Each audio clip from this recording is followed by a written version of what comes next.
Hello and welcome back to my channel. In this video, we'll be reviewing tips for the removal and replacement of the sensor or the MAFS airflow sensor and air filter on this 2025 Chevy Tahoe with the 5.3 liter engine. If you find my tips to be helpful, please like, subscribe, and comment. Now let's get started. The sensor or MAFS airflow sensor is located in the center of your screen near the tip of my red pointer. Some of the symptoms associated with a faulty sensor include loss of power, difficult start, a jerky start, and a check engine light with trouble codes P0100. So you might ask, what does this part do? Well, it measures the amount and temperature of air entering the engine, which helps the ECU calculate the optimum air-fuel ratios. There's a short supply list. In order to complete this task, you may possibly need a new sensor, an air filter, a flat tip screwdriver, and a T20 hex bit. Please see other items in the description below. So let's go ahead and move forward with the removal and replacement of the sensor, and I'll also be giving some tips regarding the air filter. So let's get started. You have your two hex bolts right here. So just push this cable out. I wouldn't disconnect it, just work around it, okay? So loosen that up there and loosen that up right there. And I've already loosened both prior to the demonstration. Do not lose these screws. The electrical connector is facing towards the center of the vehicle. Okay, just make that note right now. You could use the tip of your hex bit to kind of push this red tip right here towards the center of the vehicle to unlock this electrical connector. And you're going to press down on this tab right here to pull it off. Okay, not the red tab, but the little black tab right here.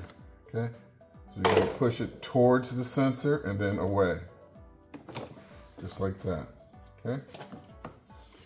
Now you simply just pull out what I call the blade, and there you have it. That is your sensor or MAFS airflow sensor.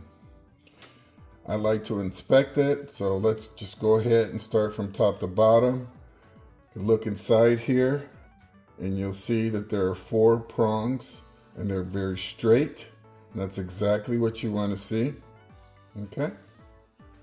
Moving along the top, you'll notice that everything looks in factory condition. There's no cracks. This forms an airtight seal with this air handler housing, so there can't be any cracks in here. Okay, so let's rotate it up. And I like this sensor because this little gasket here is white. Most sensors, this gasket is black and it's very hard to see and people kind of just skip over it, but kudos for GM on this one. And what you want to do is just go around, and I'm using my fingernail to kind of press in on that gasket to make sure that it's not cracked, hard, or brittle. None of those conditions exist. Okay? All right. Next, you have the working portion of the sensor right here. Right? And you see that it mounts like this.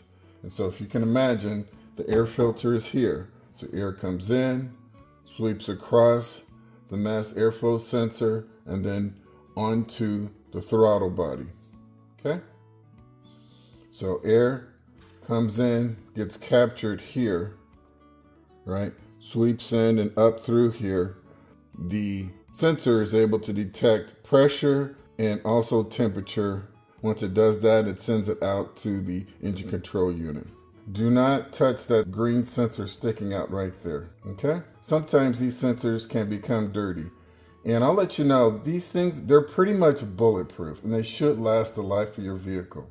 And right now I'm going to pause right there and I'm going to move towards the filter. So right now, let's say you have a check engine light, You've come in, you removed it, and physically there doesn't appear to be anything wrong with this. And so since this is such an expensive part, I'm going to say stop what you're doing, right? There's no gaskets missing. There's nothing broken. There's just no obvious signs that this is not working.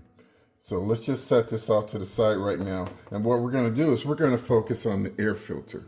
Okay? Now, in order to remove the air filter, you have to remove 3 screws and loosen this clamp right here. So loosen this clamp with a flat tip screwdriver. All right? Then you're going to slowly work it off. Push it back to where you can, form that gap right there. Okay? Next, you have 3 screws that hold down this portion of the air filter box, okay? And so there's 1 screw right here on the back side. There's 1 screw right here, right, okay? And then there's another screw right here on the front side. I've already removed those screws to speed the demonstration along. So push that back, lift it up. I'll let you know there are 2 plastic tips, one right here and one right there, that slide into the lower portion of the housing. And so in order to remove this cover, you're going to have to slide it up like that. Okay, up and out. Just like that. Okay? And there's those tips. I showed you 2, but there's actually 3. Okay, so they slide into that cover, just like that, the lower portion of the cover. All right. I'm showing you guys this because so many of you head over to the Quickie Lube place, whatever the name of it is, and you get an oil change and you get your fluids checked, and the guy says, hey, would you like a new air filter? And you guys say, sure, why not? Well, there's probably a 40 or maybe 50% markup on the air filters, and times are pretty tough. And so part of my video series is designed to show you guys how to be a DIYer and do things yourself and become comfortable doing things yourself. There's nothing wrong with letting someone else provide that service, but if you guys could save the cost of having someone else install a filter for you, that could mean an outing with the family for some ice cream, an extra tank of gas, over time if you have several things repaired. Anyway, you guys get the point. I like to see people become more self-sufficient, and this is just me doing my part to help people do that. And so you pull out the air filter. It's pretty simple. Take a look at this air filter. You can see it's in excellent condition, and the air filter should be changed according to the instructions that I have on the screen. Some of these newer vehicles, I did a demonstration on the vehicle not too long ago, and they said that you can keep an air filter in the car up to 100,000 miles. I personally wouldn't do that, but according to the manufacturer, that's what they call for. But so follow your manufacturer's instructions on how often this filter should be changed. Filters should be changed, in my mind, at least annually, okay?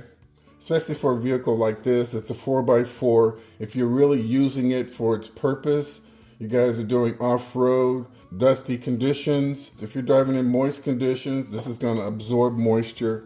And once it absorbs moisture and dust, that becomes hard material, basically forms like a hard plaster type material, and air just will not flow properly. And this is a air breathing, fuel burning machine, internal combustion engine. And if you do not have enough air flowing through this engine, your fuel mileage will drop significantly. Maintaining a good air filter on this particular vehicle will pay for itself easily, okay? So don't neglect your air filter.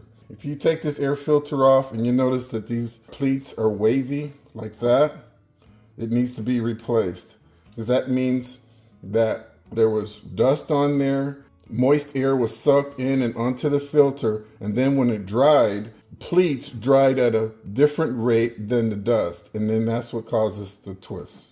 Okay, so that shows you that there's probably blockage here. Another tip, if you're out on the road, say you're out camping maybe Arches, Moab, someplace like that, and you're driving too closely behind somebody, and all of a sudden your check engine light comes on, and you're like, oh my God, what's going on? And you know, your car was working perfect before that. Chances are you have a blockage on your air filter. And so what I'm showing you is that you can take this filter out and simply tap it on the ground like 5 times, and 70 to 80% of that dust that was the one thing that was possibly triggering that check engine light will come off of this filter. Okay? And so that'll let you continue on without burning excessive fuel and just enjoy the rest of your little vacation. But I will say that you should replace that filter within about 1,000 to 2,000 miles if that happens, because 20% of dust is just never going to come out of the filter, okay? So make sure you replace the filter once you return home. All right, that's really all I want to say about this filter. And so let's go ahead and get it reinstalled. So I'm just going to place it in, drop it in place. You always want to kind of press on each one of the corners. No problem. Take a look at this. Okay. And I'm going to note and see there's no dirt in here. There's no oil in here. Sometimes the high performance filters can be reused, right? So you clean them and you add a little oil. Sometimes people add too much oil. If you add too much oil, that oil can get sucked past the filter, right? So too much oil and it gets sucked past the filter and into this little box right here. And you'll see that the air sensor is located right there. And so that oil is going to get sucked right onto that air sensor. And that could be another reason that it's tripping a trouble code, okay? And we'll get to that in a minute. So I'm going to slide those 3 tips down to the back here, just like that. And you want to get eyes on it. Shake, shake, look, make sure there's no gap back there.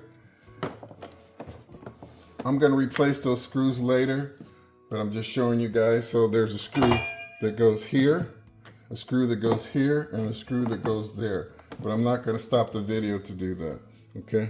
You guys can handle that.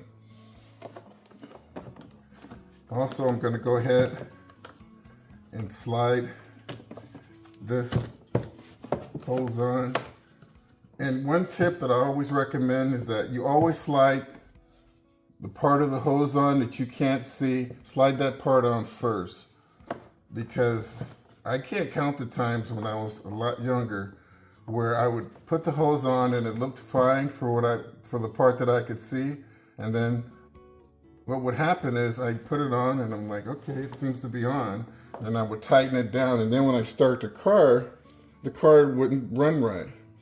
And then what I found out is that there would be a little fold on the back side, and so there would be an air opening on the back side of this hose. And so I just want to remind people, just good practical tips and things that you always watch out for when you're dealing with this particular hose right here, okay? Learn from my mistakes and don't make your own. And so let's just pretend that the filter's in great shape, the sensor looks fine, so what could be the problem? Before you think about replacing the sensor, you should always attempt to clean it first, put it back into service, and see if the dirtiness was actually the reason why the sensor was throwing a code. So you take your mass airflow sensor cleaner, and you notice they have a special product just for this, okay? So this is, hello, right? This is something that's very common. It's not often that they actually create a product just for this, especially for a part that rarely goes bad, okay? You guys pick up on what I'm putting down there. Okay, so when you clean this, you're gonna shake the can. Do not put the red tip down into any of these holes, okay? Do not attempt to force it down in there. That's a major no-no. Like here, do not stick it down in there, and do not touch that little green sensor, okay? So we're just gonna spray, and I'm just about out of spray. But you spray, and you wanna saturate it, okay? just really saturate it all over. Then you shake it off. When you shake it, you should shake it with the intention of shaking whatever there might be caught in here to shake it out. And then you saturate it again. Shake it off, saturate it again. Do that 3 times, okay? So with that, let's just go ahead and get it reinstalled. It only goes on one way. And remember, earlier in the video, we said that the connector goes towards the center of the vehicle. So go ahead, slide it in. I'm going to double check that gasket first, okay? Slide it in, wiggle, press it down.